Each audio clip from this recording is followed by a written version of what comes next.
E o atacante Bakambu foi oferecido ao São Paulo. O vídeo de hoje do canal do Nicola traz mais novidades sobre o tema e fala Arthur oficialmente livre no mercado. Te atualizo também sobre Scarpa, jogador do Atlético que tem negociações com o São Paulo. Já o São Paulo luta contra uma maldição do segundo tempo. Sem perder tempo, pedir para deixar like, se inscrever no canal e ativar as notificações.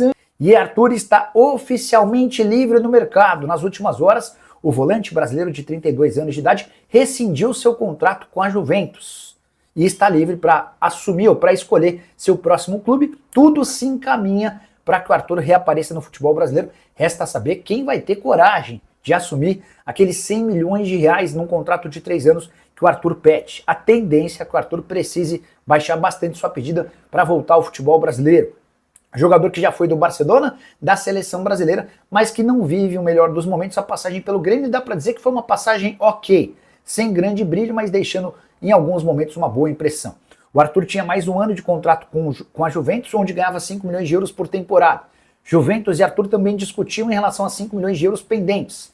No fim das contas, tudo acertado, e agora basta que clubes brasileiros se acertem com o Arthur para que possam avançar numa contratação interessante. O Corinthians era talvez aquele com mais desejo, ou pelo menos publicamente aquele que mais tinha intenção de contratar o Arthur. Só que o Timão já deixou bem claro que talvez não consiga se livrar do transfer ban até o fim dessa janela marcada para 11 de setembro. A pergunta que eu deixo para você: o Arthur caberia no seu clube do coração? Já usa o espaço para comentário e registra o que você pensa sobre o assunto, beleza?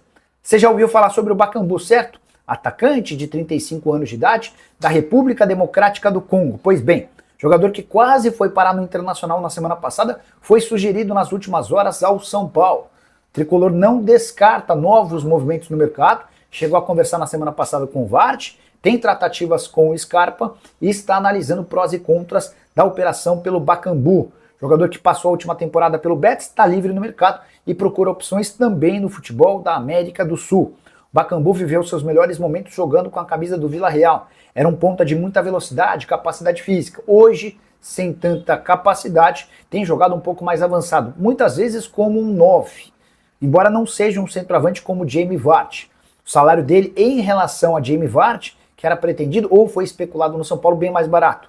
É possível contratar o Bakambu por 600 mil reais por mês. O Jamie Vardy pedia pelo menos 1 milhão de reais mensais. Informação sobre essa sugestão ao tricolor foi divulgada pelo jornalista Gabriel Sá. Só para completar, não descartemos Atlético, São Paulo e Scarpa. Muita gente cravando que o acordo caiu, as tratativas seguem em andamento, o Scarpa gosta da ideia de jogar no São Paulo, mas ainda falta uma série de contatos, uma série de avanços para que esse negócio possa acontecer. O Atlético, por exemplo, gostaria de uma compensação financeira. O São Paulo pretende um empréstimo gratuito. Depois as partes precisam se acertar em relação ao valor de compra.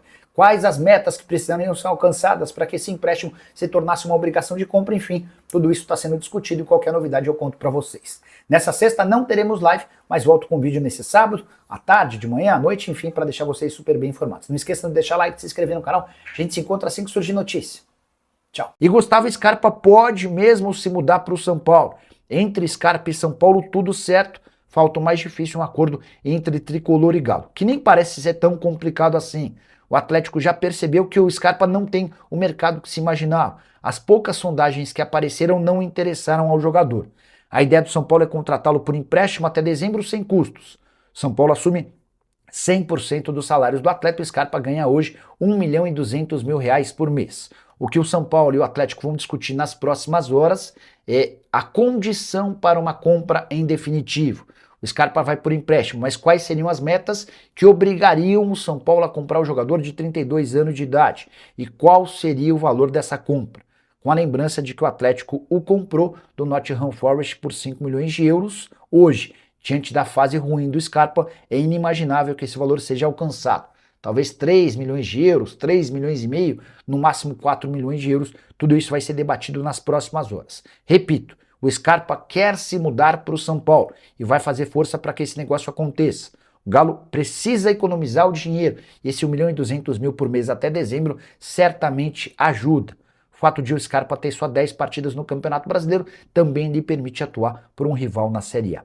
Só para completar o noticiário do Tricolor, registrar que o Ajax tem interesse em TT, atacante formado na base do São Paulo. A ideia do time holandês é contratá-lo por empréstimo a um custo de 500 mil euros. Empréstimo de 1 ano com obrigação de compra de 10 milhões de euros por 80% dos direitos econômicos. Vamos lá, ó, só para falar um pouquinho sobre Alanzinho. O Radar da Bola, que é uma página aqui nas redes sociais, foi quem publicou que o São Paulo havia reaberto as negociações com o Alanzinho. Aí o Daniel Perrone repercutiu essa informação, e agora já tem gente cravando que o Daniel Perrone deu a informação. Eu não tenho essa informação de que o Alanzinho tem o mesmo empresário do Domingos Duarte. O que eu posso contar para vocês é que a minha fonte do São Paulo, com quem conversei ontem, vou até ler o que a pessoa falou, quer ver? Ó? Eu mandei assim, ó. Tem alguma coisa de verdade nessa história? Da minha parte, nada sobre Alanzinho, tá?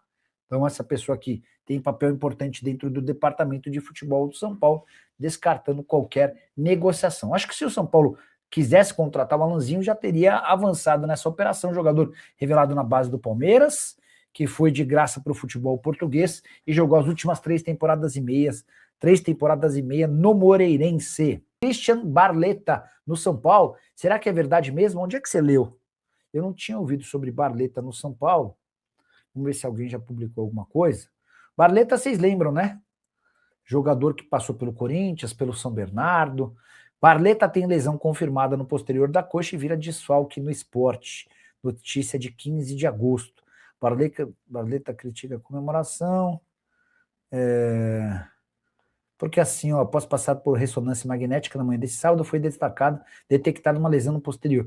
Porque assim, se houver a necessidade de investimento do jogador, não há a mínima chance de o São Paulo contratar. O São Paulo hoje não tem grana para fazer investimento, tá?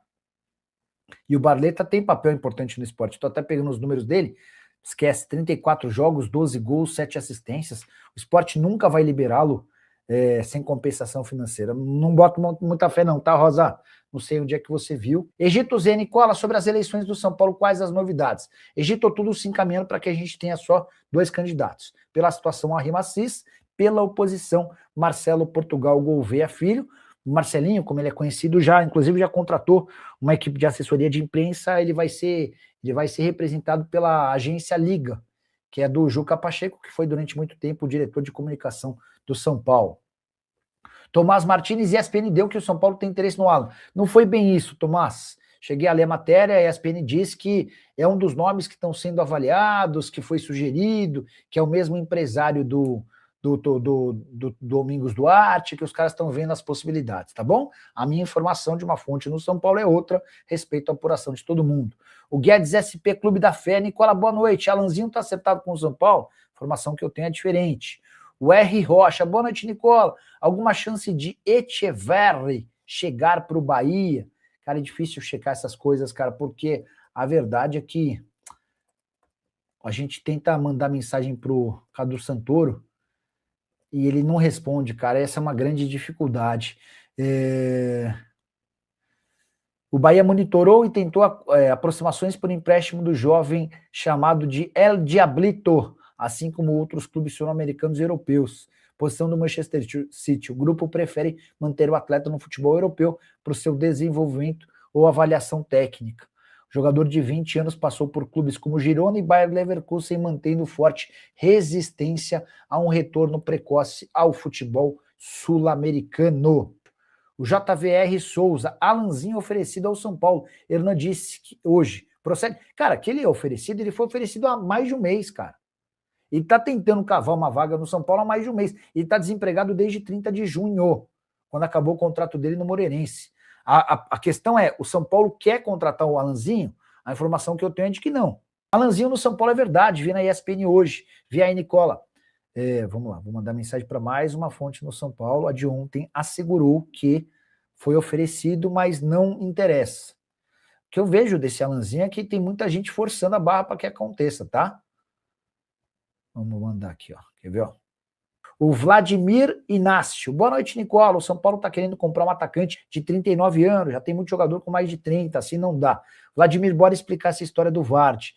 O Vardy é um atacante que fez muito sucesso no Leicester em 2016, 10 anos atrás. Foi até artilheiro da Premier League, num dos títulos mais inesperados da história do futebol mundial. Só que o Vardy, aos 39 anos de idade, desempregado depois de cair com um time na Itália, foi oferecido ao São Paulo. Isso aconteceu antes da renovação do Caleri. Com a renovação do Caleri, o São Paulo descartou contratar o Vardy, até porque precisaria gastar mais de R$1 milhão por mês, tá bom?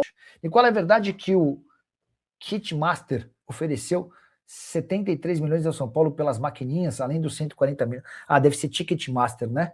Eu não tenho essa informação. A informação que eu tenho é de que o pacote fechado pelo São Paulo com a Ticketmaster prevê 250 milhões de reais em 5 anos. E o São Paulo tenta antecipar 110 milhões de reais desse acordo, além de 30 milhões de reais da cessão de um camarote por 5 anos. Não teve nada. Nicola, o São Paulo já pagou os jogadores? Você pode ver, vou checar essa história, tá?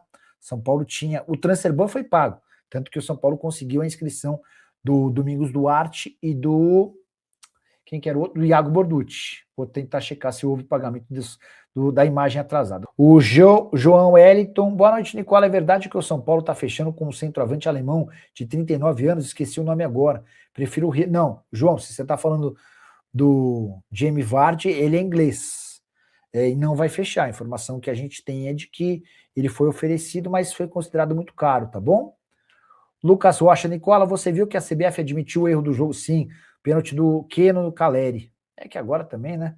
Nicola, tenta trazer o Marcelinho em Portugal Gouveia no seu canal. Vamos trazer um pouco mais perto da eleição.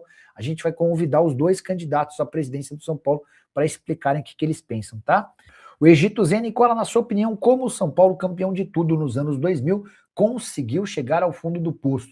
Egito, são uma série de motivos, né? Entre eles, péssimas administrações de maneira seguida. São Paulo vem uma sequência muito ruim de presidentes, um atrás do outro. Os caras pensando muito mais neles do que propriamente na instituição. E o São Paulo, que era apontado como modelo, como exemplo, São Paulo está se transformando em tudo menos exemplo e modelo, né? Até o Refis, que garantiu reforços ao São Paulo em outros tempos, era alvo de super críticas. Agora, a coisa no Refis até deu uma bela melhorada. São Paulo conseguiu fazer um investimento bacana e a coisa melhorou. Mas a verdade é que o São Paulo, se não virar SAF, é assim, ó, São Paulo, Corinthians, Santos, Grêmio, Internacional, o Fluminense. O Fluminense ainda consegue ser uma exceção, né? Porque mesmo sem ter virado SAF, o Fluminense ainda é competitivo. Mas esses primeiros que eu citei, cara, se não virarem SAF, eles vão ficar cada vez mais distantes dos outros. Esse é o grande ponto. Então, ou virar SAF agora... E assim, ó, eu ouvi já de dirigentes do São Paulo e do Corinthians, nos dois há eleição no fim do ano. O raciocínio era mais ou menos assim, ó, ou o São Paulo e o Corinthians acertam com o presidente agora e escolhem alguém muito bom, ou eles vão precisar radicalizar, eles vão precisar partir para o caminho da SAF, não vai mais ter volta, tá? O Lucas Rocha, Nicola, eu participo de um grupo de São Paulinos e apanho sozinho sobre SAF. Já te responderam sobre Alanzinho? Ainda não. Já visualizou, mas não respondeu. Cara, quem é contra a SAF no São Paulo deve estar pensando só no bem-estar pessoal. Meu amigo, Nicola, o São Paulo precisa de um presidente igual o Paulo Nobre fez no Palmeiras. Essa vai ser a busca do São Paulo e do Corinthians, né? Por presidentes que tenham essa característica. O São Paulo luta contra uma maldição, a maldição do segundo tempo. Em partes, essa maldição parece ter sido quebrada. É que na terça-feira, na classificação contra o Bolívar, São Paulo vence o primeiro tempo contra o time boliviano, chega a tomar o gol do empate e depois marca mais 2 vezes, ou seja, também venceu no segundo tempo. Mas a sequência do tricolor era horrorosa na etapa final. Bora aos números. Antes desse jogo, São Paulo havia vencido o Curitiba por 1-0 no primeiro tempo em casa e tomou um empate no segundo tempo. Contra o Bolívar na altitude, vitória do São Paulo por 1-0 no primeiro tempo, derrota por 1-0 no segundo tempo, placar de empate, assim como o Coxa. Jogo contra o Grêmio, vitória do São Paulo por 1-0 no primeiro tempo e derrota por 2-0 no segundo tempo, o que determinou a perda dos 3 pontos diante do tricolor gaúcho. Situação idêntica do confronto entre São Paulo e Atlético Paranaense. São Paulo até vence o CAP por 1-0 no primeiro tempo, vem o segundo tempo, 2 gols sofridos e a derrota de virada. As exceções dessa sequência foram justamente o jogo do Bolívar que eu já citei e também um empate 1-1 contra o Flamengo, que não teve gols no primeiro tempo, e empate na etapa final. Você tem alguma explicação para essa sequência maluca do São Paulo super bem na etapa inicial e deixando a desejar na etapa final? A percepção de meio que a distância é de que falta um pouquinho de capacidade física. E aí também aquela questão psicológica, de tomar o primeiro gol e a coisa se desgovernar. Mas é um São Paulo que até tem dentro de campo qualidade, embora falte um pouquinho de elenco. Gostaria que você usasse o espaço para comentário para opinar a respeito dessa sequência curiosa de resultados ótimos no primeiro tempo e péssimos na etapa final. E é isso, galera. Vamos ficando por aqui com estas informações do Tricolor Paulista, São Paulo Futebol Clube, com Jorge Nicola dando os créditos aí, tá aqui também na descrição do vídeo. Se inscreva no canal do canal Nicola, fortalece com like, se inscreva no canal. Voltaremos amanhã com mais informações do São Paulo. Fortalece com like, compartilhe com a sua rapaziada, deixe nos comentários a sua opinião. Até o próximo vídeo, valeu, fui!